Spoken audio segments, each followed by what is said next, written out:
Hello everyone, welcome back to my channel. ಇವತ್ತು ನಾನು breakfast ರೆಸಿಪಿಯಲ್ಲಿ ಕಲ್ತಪ್ಪ ಯಾವ ಥರ ಮಾಡೋದಂತ ನಿಮಗೆ ನಾನು ತೋರಿಸ್ತೇನೆ. ಇದು ತುಂಬ ಈಸಿಯಾಗಿ ಮಾಡುವಂಥದ್ದು ಕೂಡ, ತುಂಬ ಕಡಿಮೆ ಇಂಗ್ರೀಡಿಯೆಂಟ್ಸ್ ಹಾಕಿ ಮಾಡುವಂಥದ್ದು, ತುಂಬ ಟೇಸ್ಟ್ ಆಗಿರ್ತದೆ. ಇದು ಮ್ಯಾಂಗ್ಳೂರ್ ಆಚೆ ಮತ್ತು ಕೇರಳದ ಆಚೆ ಎಲ್ಲ ತುಂಬ ಹೆಚ್ಚಾಗಿ ಮಾಡ್ತಾರೆ ಬೆಳಿಗ್ಗೆದು ಬ್ರೇಕ್ಫಾಸ್ಟಿಗೆ. ಇದನ್ನು ರಾತ್ರಿಯೇ ಮಾಡಿ ಇಡುವಂಥದ್ದು, ತುಂಬ ಟೇಸ್ಟ್ ಕೂಡ. ಓಕೆ, ಸ್ಟಾರ್ಟ್ ಮಾಡುವ. ಮೊದಲಿಗೆ ನಾನು 1 ಕಪ್ಪಷ್ಟು ಬೆಳ್ತಿಗೆ ಅಕ್ಕಿಯನ್ನು 4 ಗಂಟೆಗಳ ಕಾಲ ನೆನೆಸಿಟ್ಕೊಂಡಿದ್ದೇನೆ. ಇದನ್ನು ಮಿಕ್ಸಿ ಜಾರಿಗೆ ಹಾಕಿ ರುಬ್ಕೊಳ್ಳೋಣ. ಇಲ್ಲಿ ಒಂದು ತೆಂಗಿನಕಾಯನ್ನು ನಾನು ತುರಿದಿಟ್ಕೊಂಡಿದ್ದೇನೆ. ಅದರಲ್ಲಿ ಅರ್ಧದಷ್ಟು ನೋಡಿ, ಇಲ್ಲಿ 1 ಕಪ್ಪಷ್ಟು ನಾನು ತಗೊಂಡಿದ್ದೇನೆ. ಇದನ್ನು ರುಬ್ಲಿಕ್ಕೆ ಹಾಕ್ತಾ ಇದ್ದೇನೆ ಅರ್ಧದಷ್ಟು ಅದರಲ್ಲಿ. ನಂತರ ಇದಕ್ಕೆ ಒಂದು ಅರ್ಧ ಸ್ಪೂನಷ್ಟು ನಾನು ಉಪ್ಪು ಹಾಕ್ಕೊಳ್ತಿದ್ದೇನೆ. ನಂತರ ಸ್ವಲ್ಪ ನೀರು ಹಾಕ್ಕೊಳ್ಳೋಣ.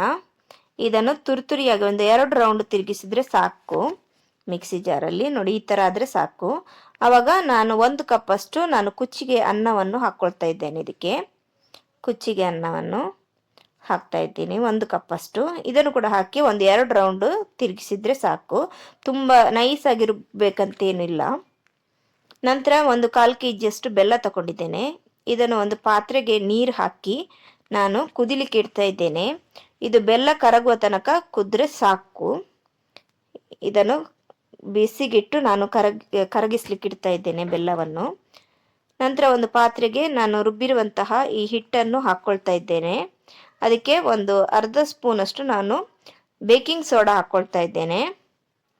ಅರ್ಧ ಇಲ್ಲ, ಕಾಲಷ್ಟು ಇದೆ ಅದು.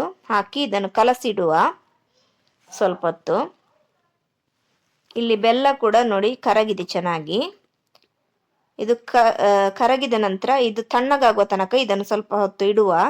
ಇದು ಪೂರ್ತಿ ತಣ್ಣಗಾಗಬೇಕು ಬೆಲ್ಲದ ಪಾಕ.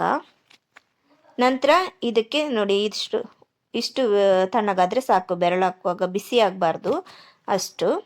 ಈಗ ಇದು ಬೆಲ್ಲದ ಪಾಕವನ್ನು ನಾವು ಇದಕ್ಕೆ ಈ ಹಿಟ್ಟಿಗೆ ಹಾಕಿ ಕಲಸ್ಕೊಳ್ಳೋಣ. ಇದನ್ನು ಸ್ವಲ್ಪ ಸ್ವಲ್ಪವೇ ಹಾಕಿ ಕಲಸ್ಕೋಬೇಕು, ತುಂಬ ನೀರಾಗಬಾರ್ದು. ಅದಕ್ಕೋಸ್ಕರ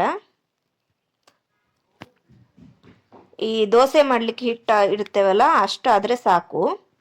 ಉದ್ದಿನ ದೋಸೆಗೆ ಹಿಟ್ಟು ಮಾಡುವಷ್ಟು ನೋಡಿ, ಈ ಥರ ಸ್ವಲ್ಪ ಸ್ವಲ್ಪ ಹಾಕಿ ಕಲಸ್ಕೋಬೇಕು. ಇದನ್ನು ನೋಡಿ, ಈ ಥರ ನೋಡಿ, ಇಷ್ಟು ಇದಾದರೆ ಸಾಕು.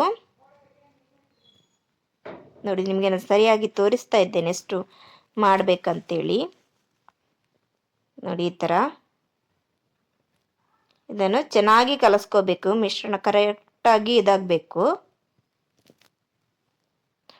ಇದನ್ನು 5 ನಿಮಿಷಗಳ ಕಾಲ ಈ ಥರ ಕಲಸ್ತಾ ಇರಬೇಕು ಚೆನ್ನಾಗಿ. ಈಗ ನಾನೊಂದು ಬಾಣಲೆಯನ್ನು ನಾನು ತೆಂಗಿನ ಎಣ್ಣೆ ಹಾಕ್ಕೊಳ್ತಾ ಇದ್ದೇನೆ. ಒಂದು 3 ಸ್ಪೂನ್ ಅಷ್ಟು ತೆಂಗಿನ ಎಣ್ಣೆ ಹಾಕ್ಕೊಂಡಿದ್ದೇನೆ ಇದಕ್ಕೆ.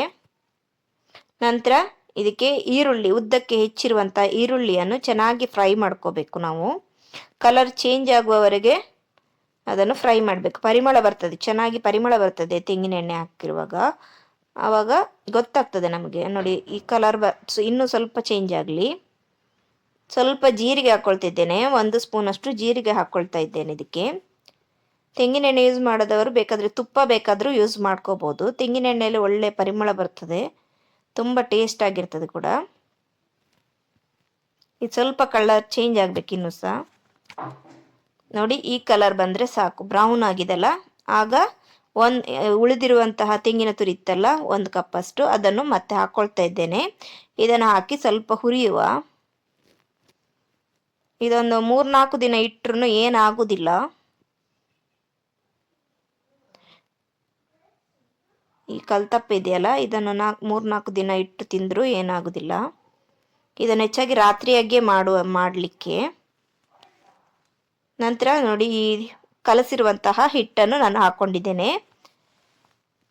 ಇದನ್ನು ಹಾಕಿ ಸ್ವಲ್ಪ ಕಲಸಿದ್ದೇನೆ ಇದನ್ನು.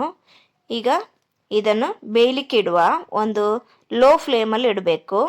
ಅದು ಗಟ್ಟಿಯಾಗುವ ತನಕ ಲೋ ಫ್ಲೇಮಲ್ಲಿ ಇಟ್ಟು ಇದನ್ನು ಬೇಯಿಸಬೇಕು. ಒಂದು ಅರ್ಧ ಗಂಟೆ ತಗೊಳ್ತದೆ. ನನ್ನ ಇದರಲ್ಲಿ ಇದೊಂದು 20 ಮಿನಿಟ್ ತಗೊಂಡಿದೆ ನೋಡಿ.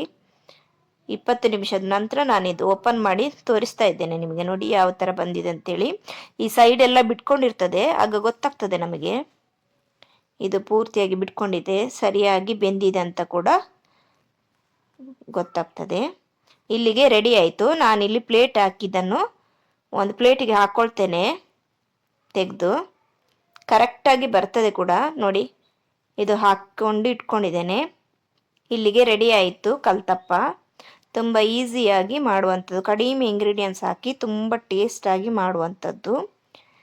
ಓಕೆ, ಇವತ್ತಿನ ನನ್ನ ಈ ರೆಸಿಪಿ ನಿಮಗೆ ಇಷ್ಟವಾದಲ್ಲಿ ನನ್ನ ಚಾನಲನ್ನು ಸಬ್ಸ್ಕ್ರೈಬ್ ಮಾಡಿ ಮತ್ತು ಸೈಡಲ್ಲಿರುವ ಬೆಲ್ ಐಕಾನನ್ನು ಒತ್ತಿ ಮತ್ತು ಲೈಕ್ ಕೊಡಿ, ಶೇರ್ ಮಾಡಿ, ಎಲ್ಲರಿಗೂ ತಿಳಿಸಿ. Okay, thank you.